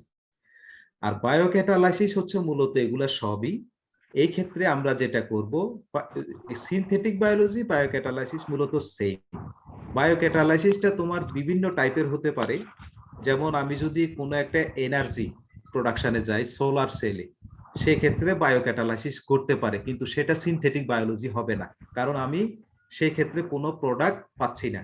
তো সুতরাং বায়োক্যাটালাইসিস, সব সিনথেটিক বায়োলজি কিন্তু বায়োক্যাটালাইসিসের অন্তর্ভুক্ত, কিন্তু সব বায়োক্যাটালাইসিস সিনথেটিক ইলাবোরেট করার জন্য বায়োক্যাটালাইসিস টার্মটা আমরা ইউজ করি। স্যার হ্যাঁ, স্যার এনজাইম ইঞ্জিনিয়ারিং কি স্যার এটার মধ্যে ইনক্লুড করতে পারি স্যার? হ্যাঁ, এগুলো আসবে তোমার বায়োক্যাটালাইসিস যেটা আছে না, এবার সিনথেটিক বায়োলজি তোমার ওই যে আমি যে তোমাদেরকে যে পেপারটা দিয়েছি, সেই পেপারের মধ্যে আসবে কোথায় প্রোটিন ইঞ্জিনিয়ারিং হবে, কোথায় এনজাইম এবং প্রোটিন ইঞ্জিনিয়ারিং সেম। যেমন এখানে আমি একটু তোমাকে বলি, হয়তো পরে আবার আসবো। এই যে মেটাবলিক পাথওয়ে বা মেটাবলিক ইঞ্জিনিয়ারিং আমি বললাম, মেটাবলিক পাথওয়েতে দেখা গেল এমন একটা এনজাইম আছে যে এনজাইমটার পারফরমেন্স ভালো না। তো সেক্ষেত্রে মেটাবলিক ইঞ্জিনিয়ারিং এর মাধ্যমে আমরা শুধু জিনটাকে কিন্তু এদিক সেদিক করতে পারি, প্রোটিনের যে ইমপ্রুভমেন্টটা সেটা কিন্তু করতে পারি না। প্রোটিনের ইমপ্রুভমেন্ট যেটা করা হতে বলা হয় প্রোটিন ইঞ্জিনিয়ারিং বা এনজাইম ইঞ্জিনিয়ারিং। এটা সম্ভবত ওই যে তোমাদেরকে যে পেপারটা দিয়েছিলাম সেখানে আছে, এবং এটা আমরা আসবো। জি স্যার। আচ্ছা, এখানে একটা আর্টিকেল আছে, integrating system and synthetic biology with metabolic engineering. এই আর্টিকেলটা সেল প্রেসের, trends in biotechnology, impact factor 14 এর কাছাকাছি, 14 এর উপরে সম্ভবত। তো এটা খুব সুন্দর করে প্রেজেন্ট করছে, তোমরা চাইলে এই আর্টিকেলটা পড়তে পারো। এটা স্লাইডে আমি লিঙ্কটা দিয়ে দিচ্ছি। আচ্ছা, ব্যাকটেরিয়াল মেটাবলিজমটা আমি যেটা বললাম বা রুবেল যেটা দেখাইছে, অনেকগুলো রিঅ্যাকশনের সমষ্টি হচ্ছে মূলত মেটাবলিজম। তাহলে একটা যদি আমি টোটাল ব্যাকটেরিয়াল মেটাবলিজমের কথা বলি, তাহলে ব্যাকটেরিয়ার পুরা সেল যত ধরনের রিঅ্যাকশন, মেটাবলিক রিঅ্যাকশন আছে, সেই রিঅ্যাকশন গুলাকে বলা হচ্ছে ব্যাকটেরিয়ার মেটাবলিজম।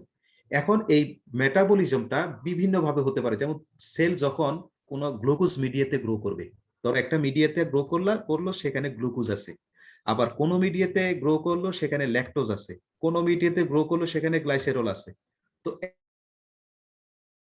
এখন কোথায় কখন কিভাবে তার পাথওয়েটা রেসপন্স করবে সেটার উপরে ডিপেন্ড করে মূলত রিঅ্যাকশন গুলো সেট হয়, এবং সাবস্ট্রেট বা ইনিশিয়াল ম্যাটেরিয়াল বা ইনপুট যেটাকে আমরা বলি সেটার উপরও ডিপেন্ড করে। তো ব্যাকটেরিয়াল মেটাবলিজম হচ্ছে মূলত টোটাল যে রিঅ্যাকশন ইন দ্য সেল, এখানে কিছু আছে ক্যাটাবলিজমের ক্ষেত্রে হচ্ছে তোমরা মনে রাখো যে এনার্জি জেনারেট করার জন্য, আর এনার্জিটা জেনারেট হয় এটিপি আকারে।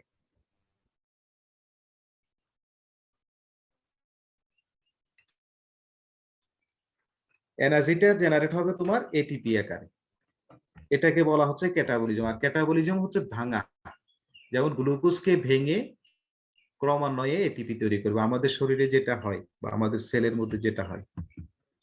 আর অ্যানাবলিজম হচ্ছে যখন এটিপি কে ইউজ করে সেলের যেসব ইম্পর্টেন্ট ম্যাটেরিয়াল আছে বা ইম্পর্টেন্ট তার জন্য, তোমরা প্রোটিন সিনথেসিসের সময় দেখবে প্রোটিন সিনথেসিস হয় অ্যামিনো অ্যাসিড থেকে। এখন অ্যামিনো অ্যাসিডটা কি করতে হবে, তাকে সিনথেসিস করতে হবে সেলের মধ্যেই। তো সিনথেসিস করার জন্য সে এটিপি কে কাজে লাগায়। তো এটাকে বলা হচ্ছে অ্যানাবলিজম। সেলের মধ্যে দুই টাইপের রিঅ্যাকশন হতে পারে, বা টোটাল মেটাবলিজমটা দুই টাইপের হতে পারে, একটা অ্যানাবলিজম আর একটা ক্যাটাবলিজম। আচ্ছা, এখানে সুন্দর কিছু কথা আছে, যেমন তোমাদের এটা দরকার সেটা হচ্ছে এই এনার্জি যে জেনারেট করবে সেটা কয় ভাবে হতে পারে, যেমন সেলুলার রেসপিরেশন। এই রেসপিরেশনটা তোমার অ্যারোবিকে হতে পারে, অ্যানারোবিক হতে পারে। অ্যারোবিক মানে হচ্ছে in the presence of oxygen, আর অ্যানারোবিক হচ্ছে in the absence of oxygen. আর ইন দ্য অ্যাবসেন্স অফ অক্সিজেনের যে রিঅ্যাকশনটা হচ্ছে সেটা হচ্ছে ফার্মেন্টেশন। এটা আমরা পরে আসবো, এবং এই ফার্মেন্টেশনটাই মূলত আমাদের মূল জিনিস, মূল এই কি বলে এটাকে মেইন স্ট্রিম যে প্রসেসটা, সেটাই ফার্মেন্টেশন। আমরা যাই কিছু বায়োট্রান্সফরমেশন আরেকটা টার্ম আছে, মানে এটা হচ্ছে যদি আমি একটা সাবস্ট্রেট দিই, ধরো এখানে একটা সাবস্ট্রেট দিলাম, আমার টার্গেট হচ্ছে আমার একটা প্রোডাক্ট পাওয়া, ধরো এটা হচ্ছে আমাদের টার্গেট প্রোডাক্ট, এখানে একটা সাবস্ট্রেট আছে যেটা দিলাম। তো এই এই কনভার্সনটা হবে মূলত ফার্মেন্টেশনের মাধ্যমে, যেটা আমরা পরবর্তীতে স্টাডি করব। তো ফার্মেন্টেশন ছাড়া আরো কিছু সিস্টেম আছে, যেমন এনজাইম দিয়েও হতে পারে, আবার হোল সেল দিয়েও হতে পারে। সেগুলো তোমরা যখন স্পেসিফিক টপিকে চলে যাবে তখন হয়তো তোমরা বুঝবে, কিন্তু আপাতত ধরে রাখো ফার্মেন্টেশনটাই হচ্ছে আমাদের ভিত্তি, কনভার্সনের ভিত্তি হচ্ছে ফার্মেন্টেশন। আচ্ছা, এগুলো তোমরা যদি পারো তাহলে দেখবা কিভাবে এটিপি জেনারেট করে, কি কি প্রসেস আছে, যেমন oxidation, reduction, electron transport chain, chemiosmosis, এই ধরনের অনেক কিছু আছে, কিন্তু আমাদের এই মুহূর্তে এগুলো অতটা ইম্পর্টেন্ট না। তারপর আমি এখানে নোট করে রাখলাম যাতে তোমরা যদি দরকার হয় করতে পারো, এবং এগুলো কিন্তু মেটাবলিজম বুঝতে গেলে তোমাদের দরকার হতে পারে। মানে আস্তে আস্তে নলেজের লেভেলটা যাতে ইমপ্রুভ হয় সেই জন্য এখানে রাখা। ফার্মেন্টেশন কি সেটা এখানে লেখা আছে যে final electron acceptor organic molecule, মানে যে অর্গানিক মলিকিউলটা আমরা সাবস্ট্রেট আকারে দিচ্ছি। ফটোসিনথেসিস তোমরা জানো, এই বিশেষ করে প্ল্যান্ট, অ্যালজি, সায়ানোব্যাকটেরিয়া, কিছু ব্যাকটেরিয়াও কিন্তু ফটোসিনথেসিস করতে পারে। তো এটা আমাদের খুব একটা ইম্পর্টেন্ট কিছু না আমাদের জন্য। আর এনার্জিটা কিভাবে তৈরি হচ্ছে সেটা এখানে একটা চার্ট আছে। যেমন এই অর্গানিক যদি, অর্থাৎ ব্যাকটেরিয়া যখন, ধরো এটা একটা মিডিয়া, এটা একটা প্লেট। আচ্ছা, এখানে একটু বলে রাখি, যে প্লেটে এরা গ্রো করে সেটাকে বলা হয় পেট্রি প্লেট বা পেট্রি ডিশ, PETRI। এই প্লেটটা উনি আবিষ্কার করছিলেন, এবং এটা মূলত দুইটা লেয়ারে। কারণ ব্যাকটেরিয়া যেহেতু খালি চোখে দেখা যায় না, একটা ব্যাকটেরিয়াকে যদি আমরা গ্রো করি সিস্টেমের মধ্যে, যদি আরেকটা ব্যাকটেরিয়া কন্টামিনেট করে ফেলে তখন আমাদের স্টাডি কিন্তু সাকসেস হবে না।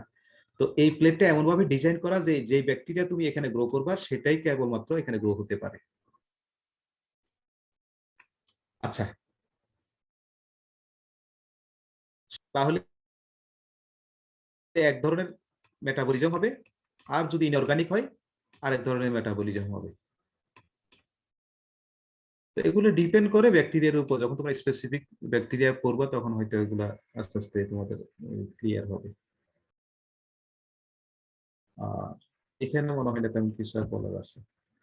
আর টোটাল মেটাবলিজমের উপরে বেসিস করে ব্যাকটেরিয়া গুলাকে কিন্তু কয়েক ভাবে ভাগ করা ভাগ করা যায়। যেমন একটা হচ্ছে কেমোট্রফ, ফটোট্রফ। ফটোট্রফ মানে তুমি বুঝছো যে লাইট যারা ইউজ করবে, আর কেমোট্রফ হচ্ছে যারা কেমিক্যাল ইউজ করবে। এখন কেমিক্যালের মধ্যে আবার কিছু জিনিস আছে, যেমন কেমিক্যাল মানে হচ্ছে সাধারণত কার্বন সোর্স। তাহলে কেমোট্রফের কার্বন সোর্স কি? কখনো কার্বন ডাইঅক্সাইড হতে পারে, আবার কখনো অর্গানিক কম্পাউন্ড হতে পারে। কার্বন ডাইঅক্সাইড হলে তাদেরকে কেমো অটোট্রফ বলে। যেমন কি কি এই কার্বন ডাইঅক্সাইড যখন এখানে তোমার মেইন কার্বন সোর্স হিসেবে ইউজ হবে, তাহলে সেক্ষেত্রে hydrogen, sulphur, iron, nitrogen, carbon monoxide, এই ব্যাকটেরিয়া গুলো এখানে সাধারণত এইভাবে গ্রো করবে। আবার কেমো অটোট্রফ যখন তোমার ফাইনালি ইলেকট্রন অ্যাকসেপ্টর, এগুলো অনেক ডিটেইল। কেমিক্যাল ইউজ করলে কেমোট্রফ, লাইট ইউজ করলে ফটোট্রফ। আর কেমিক্যালটা যদি অর্গানিক হয়, যেমন গ্লুকোজটা কি অর্গানিক নাকি ইনঅর্গানিক? অর্গানিক। অর্গানিক। তাহলে এটা হবে অর্গানিক যদি হয় তাহলে কেমো হেটারোট্রফ, আর ইনঅর্গানিক মানে কার্বন ডাইঅক্সাইড হলে কেমো অটোট্রফ। তো এই ধরনের একটা ক্লাসিফিকেশন হয়তো তোমাদের দরকার হতে পারে। অক্সিডেশন অফ গ্লুকোজ, আচ্ছা এই জিনিসটা একটু তোমাদের দরকার আছে। ব্যাকটেরিয়ার জন্য সবচেয়ে স্ট্যান্ডার্ড সাবস্ট্রেট হচ্ছে গ্লুকোজ। এবং আরেকটা ইন্টারেস্টিং বিষয় হচ্ছে, যেমন ধরো একটা ব্যাকটেরিয়া বা ইকোলাই যেটাকে আমরা বললাম, এটা মিডিয়াতে যখন গ্রো করবে সেখানে ধরো গ্লুকোজ এবং ল্যাকটোজ দুইটাই আছে, কিন্তু এরা সিলেক্টিভলি শুধুমাত্র গ্লুকোজকে প্রথমে অ্যাকসেপ্ট করবে। যদি গ্লুকোজ শেষ হয়ে যায় মিডিয়া থেকে তখন তারা ল্যাকটোজকে আপটেক করবে। এবং এই পুরো জিনিসটাই কিন্তু জিন নির্ভর। এগুলাকে আমরা কন্ট্রোল সিস্টেম বলি। ব্যাকটেরিয়া বা নেচারের যে কন্ট্রোল সিস্টেম বা স্টাডি করার জন্য, সেটা আমরা এখান থেকে এই ইকোলাইয়ের এই ল্যাক অপেরন বলে এটাকে, এখান থেকে আমরা জানতে পারি। তো এটা তোমাদের দরকার নাই জানার, আমি শুধু এটুকু বললাম যে যখন কোন একটা সাবস্ট্রেট থাকবে এখানে একাধিক যদি থাকে এবং সেখানে যদি গ্লুকোজ প্রেজেন্ট থাকে, তাহলে তারা প্রথমে গ্লুকোজটাকে আপটেক করবে। এই কারণে গ্লুকোজটা খুবই গুরুত্বপূর্ণ ব্যাকটেরিয়ার জন্য। আর গ্লুকোজটা মানে হচ্ছে তাকে ক্যাটাবোলাইজ করতে হবে। মানে গ্লুকোজ আমরা জানি কয় কার্বনের? 6টা না? জি স্যার। 6টা কার্বন থেকে ক্রমান্বয়ে ভেঙে ভেঙে ভেঙে ভেঙে এগুলা তৈরি করবে তারা এনার্জি। তো এই এনার্জি তৈরিটা, এটাকে আমি যদি এনার্জি বলি, এনার্জি তৈরিটা তারা তাদের সেলের জন্য করতেছে, কিন্তু এখান থেকে আমরা অনেক কিছু নিয়ে আসি আমাদের নিজেদের প্রয়োজনে। এই যে পাথওয়েটা তারা ইউজ করে, সেই পাথওয়েটাকে আমরা ইউটিলাইজ করি আমাদের প্রয়োজনে, কোনো প্রোডাক্ট সিনথেসিসের ক্ষেত্রে বা কোনো অন্য কোনো কাজে। তো এখানে অক্সিডেশন অফ গ্লুকোজ, মানে গ্লুকোজটা ভাঙে মূলত তিনটা প্রক্রিয়ায়। একটা হচ্ছে গ্লাইকোলাইসিস, একটা হচ্ছে পিপিপি বা পেন্টোজ ফসফেট পাথওয়ে, আর একটা এন্টনার ডোডোরুপ পাথওয়ে। আচ্ছা, গ্লাইকোলাইসিসটা আমি একটু বলি। গ্লাইকোলাইসিসে এই যে দেখো এখানে একটা স্টেপ আছে, এটা হচ্ছে তোমার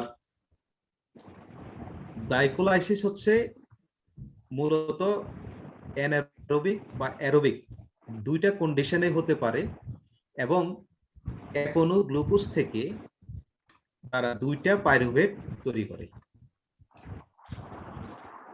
মেটাবলিক পাথওয়ের কথা যদি তুমি বলো, তাহলে এই ক্ষেত্রে এই অংশটা দেখতেছো না, এখানে 10টা পাথওয়ে, 10টা স্টেপ আছে, 10 স্টেপ। আর 10 স্টেপ মানে হচ্ছে 10টা এনজাইম।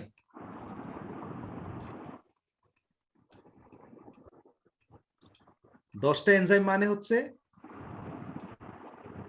10টা জিন।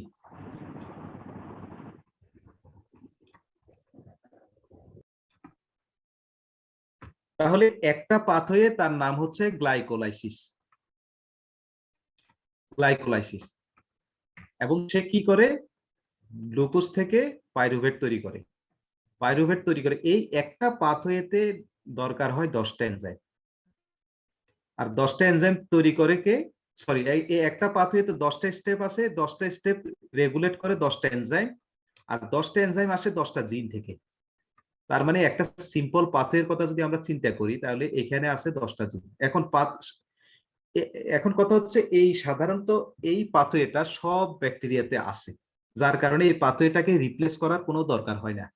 আমরা এটাকে খুব একটা গুরুত্ব দেই না। হ্যাঁ, গুরুত্ব দিই যদি কোনো কন্ট্রোল করতে হয়, কোনো কিছু যদি কন্ট্রোল করতে হয় সেক্ষেত্রে আমরা গুরুত্ব দিই। কিন্তু আমাদের ক্যাটালাইসিসের ক্ষেত্রে বা বায়ো ক্যাটালাইসিসের ক্ষেত্রে যখন পাইরুভেটটা হয়ে যাবে, দেখো পাইরুভেট হওয়ার পরে এই পাইরুভেটটা দেখো পরবর্তীতে কি হচ্ছে? ল্যাকটেট হচ্ছে। এটা কিন্তু একটা গুরুত্বপূর্ণ স্টেপ।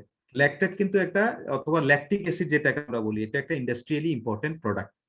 তাহলে আমরা যদি কোনো আমাদের প্রয়োজনে যদি ল্যাকটিক অ্যাসিড তৈরি করতে যাই এবং সাবস্ট্রেট যদি গ্লুকোজ হয়, তাহলে গ্লুকোজ থেকে পরবর্তীতে আমরা ক্রমান্বয়ে গ্লাইকোলাইসিস প্রক্রিয়া শেষ করে পাইরুভেট তৈরির পরে পাইরুভেটকে কনভার্ট করে তৈরি করব ল্যাকটেট।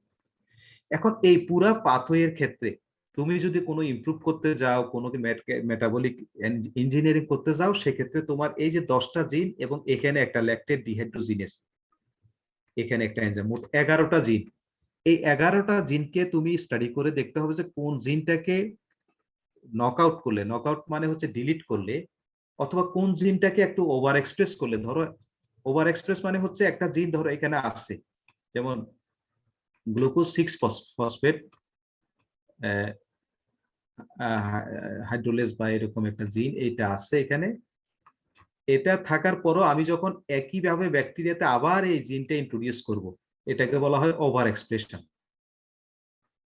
মানে এই জিনটা অলরেডি ব্যাকটেরিয়াতে আছে, কিন্তু আমি আবার এটাকে কি করলাম? ওভার এক্সপ্রেস করলাম, আবার ডাবল এক্সপ্রেস করলাম, এটাকে বলা হয় ওভার এক্সপ্রেশন।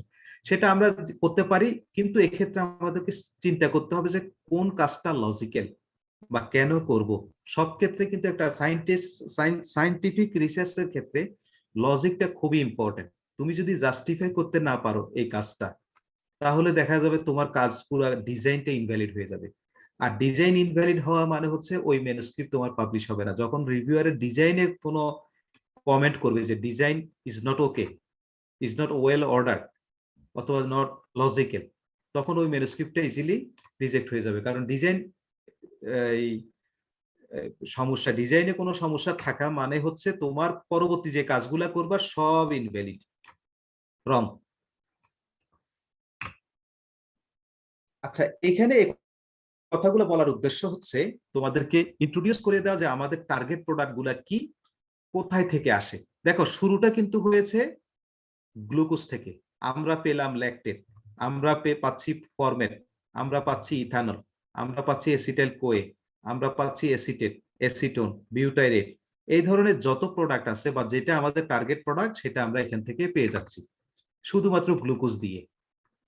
এখন আমাদের যে রিসার্চ বা আমাদের যে রিসার্চ টপিক, সেক্ষেত্রে যদি আমি একটু বলে রাখি তোমাদেরকে, যেমন আমার দরকার হচ্ছে ইথানল।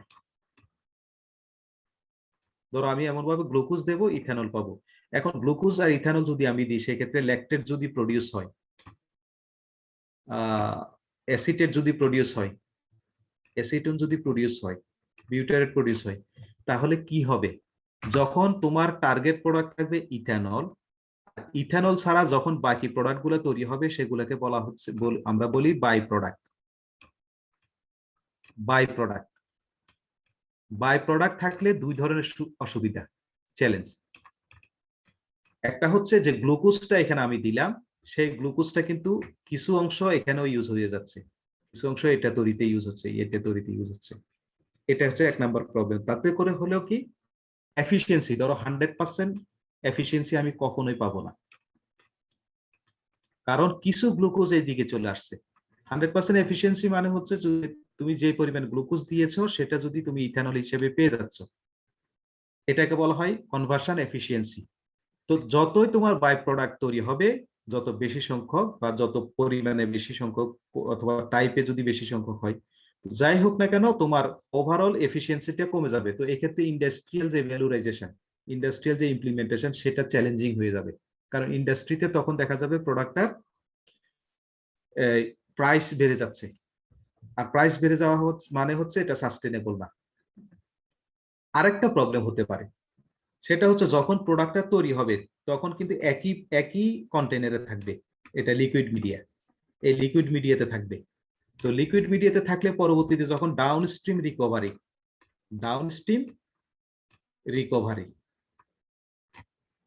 এক্ষেত্রে এই ডাউনস্ট্রিম রিকভারিতে হচ্ছে আমাদের টার্গেট প্রোডাক্টটাকে পিউরিফাই করা হয়।